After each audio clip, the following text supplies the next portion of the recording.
నమస్కారం గురుగారు. నమస్తే. గురుగారు, దేశ రాజకీయాలు తీసుకున్నట్టయితే ప్రధానమంత్రి మోడీ గారు అయోధ్య రామ మందిరం కట్టిన తర్వాత యూపీ అయినా సరే ఏదైనా సరే దేశం మొత్తానికి బీజేపీ 400 సీట్లు పైచిలకు వస్తాయని చెప్పేసి అందరు ఎక్స్పెక్టేషన్ ఉండే. మీరు ఒక మాట చెప్పారు, ఈసారి తగ్గుతుంది అని లాస్ట్ మన ఇంటర్వ్యూలో చెప్పారు. అసలు తగ్గడానికి కారణం ఏంది?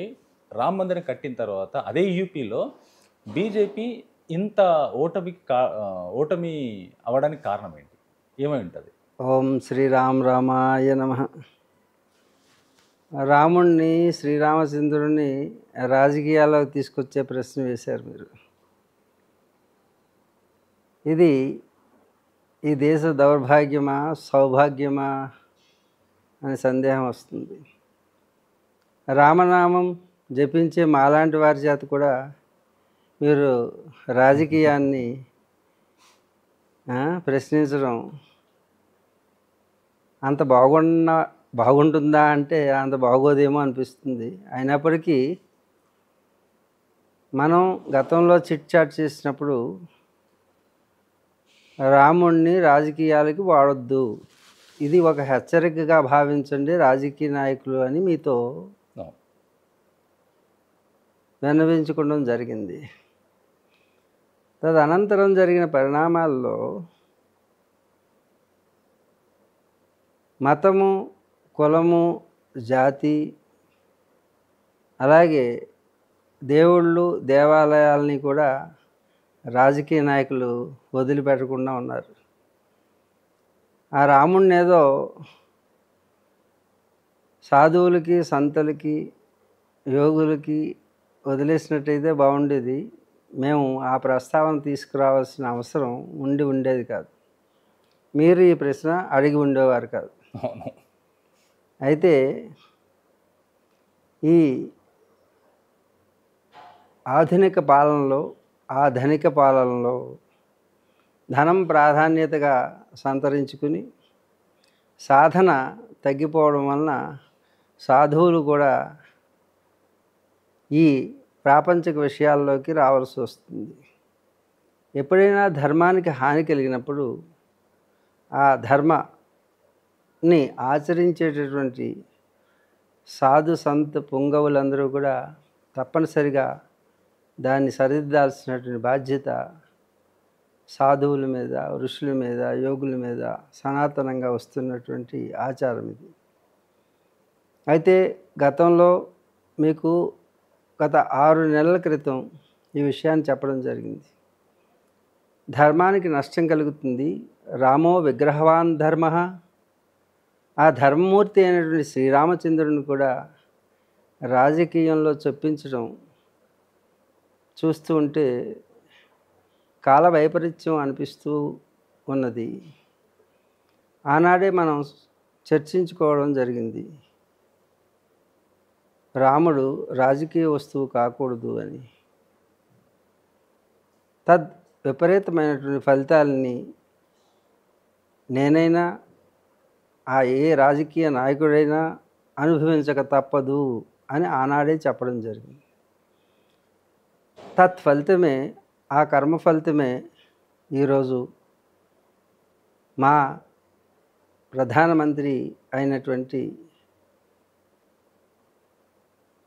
నరేంద్ర మోడీకి ఈ ఫలితం వచ్చిందని నేను భావిస్తూ ఉన్నాను. ఎక్కడ తప్పు జరిగిందంటారు? రామ మందిరం కట్టడమే రాజకీయంగా వాడుకోవడం వల్లనే తప్పు జరిగిందంటారు? ఆయన ఏమన్నా రాజకీయంగా దీన్ని వాడుకోవట్లేదు, ఓన్లీ భక్తికి మాత్రమే చూడండి, దీన్ని రాజకీయంగా చూడకండి అని చెప్పేసి అప్పుడు ఆయన ప్రధానమంత్రి గారు క్లియర్గా చెప్పారు. ఆయనకు ఎక్స్పెక్ట్ చేసిన అన్ని సీట్లు రాలేకపోయినాయి. ఎందుకంటే ఎన్నో వందల సంవత్సరాల కళ మన భారతదేశానికి రామ మందిరం. అలాంటి ఆ రామ మందిరం కట్టినప్పుడు ఆయన దీన్ని రాజకీయంగా చూడొద్దు, ఓన్లీ భక్తిగా మాత్రమే చూడండి, మన రాముడు పుట్టిన నేల, అలాంటిది మనము బాలరాముణ్ణి ఇక్కడ మనం మళ్ళీ పునఃస్థాపించుకుంటున్నాము, కానీ రాజకీయంగా చూడొద్దు అన్నారు.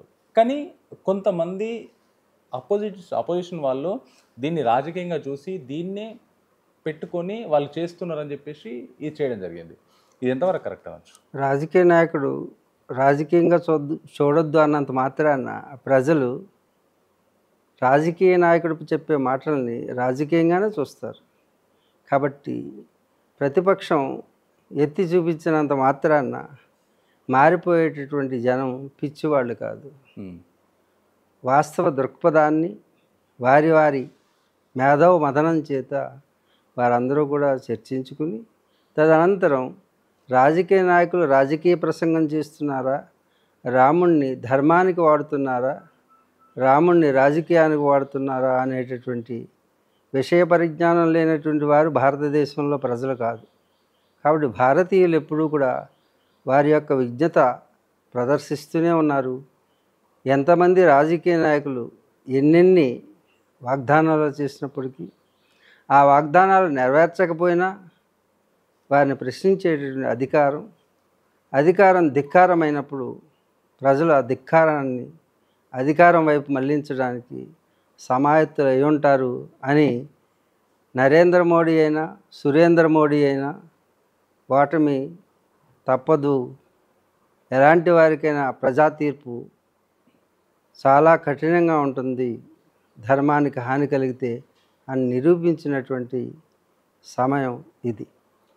గురుగారు, దీంతోపాటు యోగి ఆదిత్యనాథ్ గారు సన్యాసి.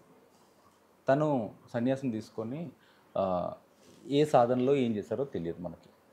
కాకపోతే ఆయన సన్యాసిగా ఉండి ఎలాంటి కరప్షన్స్ లేకుండా మన భారతదేశం మొత్తంలో ఫస్ట్ పొజిషన్లో తీసుకుంటే కరప్షన్ లేని ముఖ్యమంత్రి అంటే యోగి గారిని చూపించుకోవచ్చు. ఇన్నిసార్లు ముఖ్యమంత్రిగా చేశారు తను. కాకపోతే అలాంటి పర్సన్ ఒక ఎమ్మెల్యే సీట్ కూడా గెలవలేని పొజిషన్లోకి వెళ్ళడం ఎంత దురదృష్టకరం అనొచ్చు దీన్ని. సాధారణంగా మంచి చెడులు అనేటువంటి లోకంలో సహజంగా ఉంటాయి. మంచి గడప దాటేలోపు చెడు ఊరు దాటుతుంది అంటుంటారు.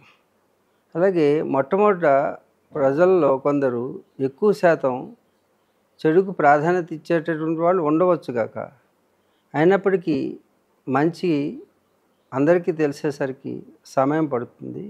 అందుచేత అలా జరిగి ఉండవచ్చు.